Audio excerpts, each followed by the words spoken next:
Take a look at your smartphone, then look at another one, then one more. Different brands, different details, but overall it's the same rectangle. iPhone, Samsung, Xiaomi, Google. Flagships cost hundreds, sometimes thousands of dollars, yet they all look almost identical. So the question is simple. Why did huge companies spending billions on development and once desperate to stand out end up with the same design? Grab a coffee or tea and let me explain why.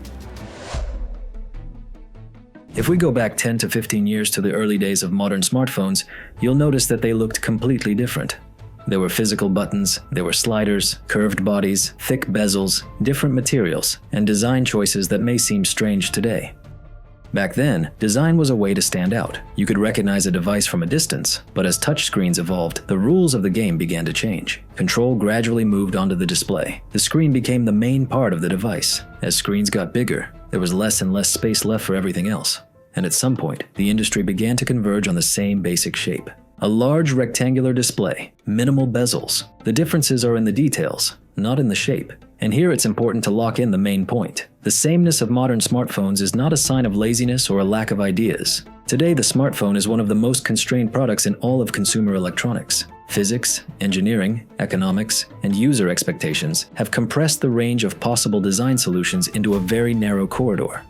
The first and most unforgiving constraint is physics. A modern smartphone is first and foremost a large touchscreen. The display has to be flat, durable, and comfortable to touch. It also needs to fit modern video and photo formats. All of this naturally pushes the shape toward a simple rectangle, and since buttons have moved onto the screen, there's no real reason for the device to expand sideways anymore. The second factor is internal space. Inside a smartphone, you have to fit a battery, a processor, cameras, a cooling system, antennas, and sensors, all inside a body less than a centimeter thick. Any change in shape immediately breaks the internal layout. For example, a protruding camera is not a design choice, but a physical limitation of optics. A large sensor and a fast lens simply do not fit into an ultra-thin body without compromising image quality. Next comes heat. The more powerful the processor, the more heat it generates, and a thin body is bad at dissipating heat. That's why engineers are forced to use similar materials, similar cooling layouts, and almost identical internal solutions. I talked about this in a previous video. Make sure to check it out. It's an important topic, and there's a lot of clear visual explanation there. And finally, durability. A smartphone has to survive drops, pressure in a pocket, and everyday wear. The glass sandwich and the metal frame are not about looks. They're about balancing rigidity, weight, and strength. In the end, the shape of a smartphone is defined not by designer's imagination, but by a set of strict physical constraints. And those constraints leave very little room for a radically different appearance. The second hard constraint is economics. Even if physical limitations didn't exist, smartphone designs would still end up looking similar.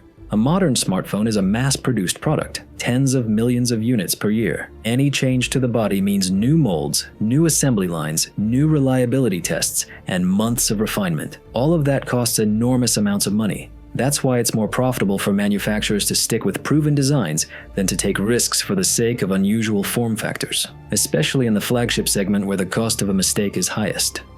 There's one more factor that's rarely discussed. Most brands use the same basic chassis across several models. The processor, camera, and memory change, but the core structure stays the same. This lowers production costs and speeds up the release of new devices. As a result, design stops being a unique project and becomes a scalable module. Any experiment with form is a risk, and the smartphone market has avoided risk for a long time now. Users expect yearly updates, investors expect stable sales, brands expect predictable results. That's why even large companies choose evolution over revolution. And the more expensive the smartphone, the more conservative its appearance becomes. Legal constraints and patents are another limitation, one that's almost invisible to users but has a major impact on smartphone design. Large technology companies have spent decades patenting not only technologies, but also device shapes, body elements, and even interface gestures. As a result, designers don't work in an open field, but within a legal corridor. Make a device too similar and you risk a lawsuit. Make it too unusual, and you risk infringing on someone else's patent or creating a legally vulnerable product.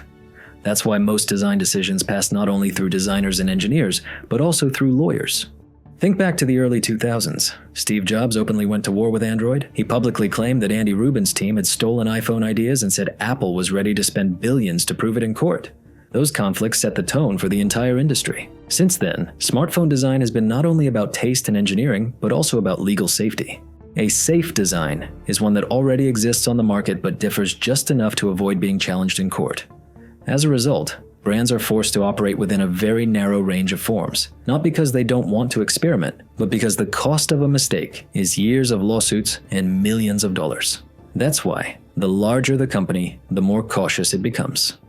And this is where a paradox appears. You might expect legal battles to push companies toward bolder, more unique designs, but in practice, the opposite happens. The more lawsuits and patents there are, the more cautious designers become. Brands stop searching for radically new forms and instead move towards solutions that are already allowed. This is how a safe design corridor emerges. Inside it, you can't be too similar, but you also can't be too different.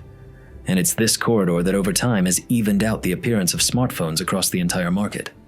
But even so, there's one more factor left, and it's the most important one: the user. We like to say that smartphones have become boring and identical, but in reality, most people don't buy the most unusual option. They buy the most familiar one.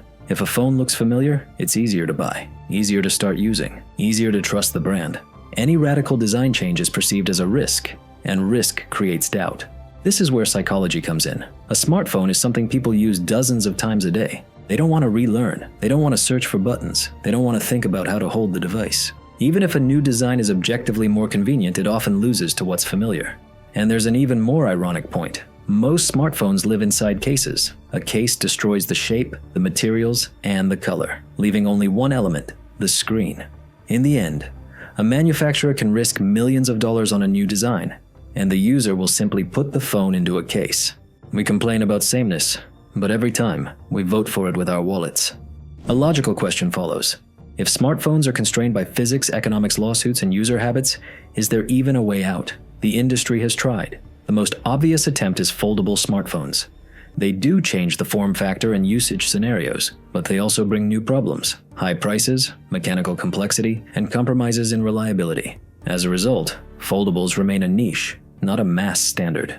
There were other attempts as well: modular smartphones, exotic shapes, experiments with materials. Almost all of them failed, not because the ideas were bad, but because the market wasn't ready. The mass user doesn't want to experiment. They want a familiar smartphone that just works. That's why real experiments today live either in niches or in very expensive segments. And the mass market continues to move along a safe and predictable path. Physics dictates the form, economics punishes risk, legal constraints narrow the space of possible solutions, and users choose what's familiar. Under these conditions, sameness is not a failure, it's a logical outcome of evolution. Smartphones are no longer an experiment. They are a mature product refined to a point of maximum usability. And the main question here isn't for the brands, it's for us. Do we really want radically different smartphones?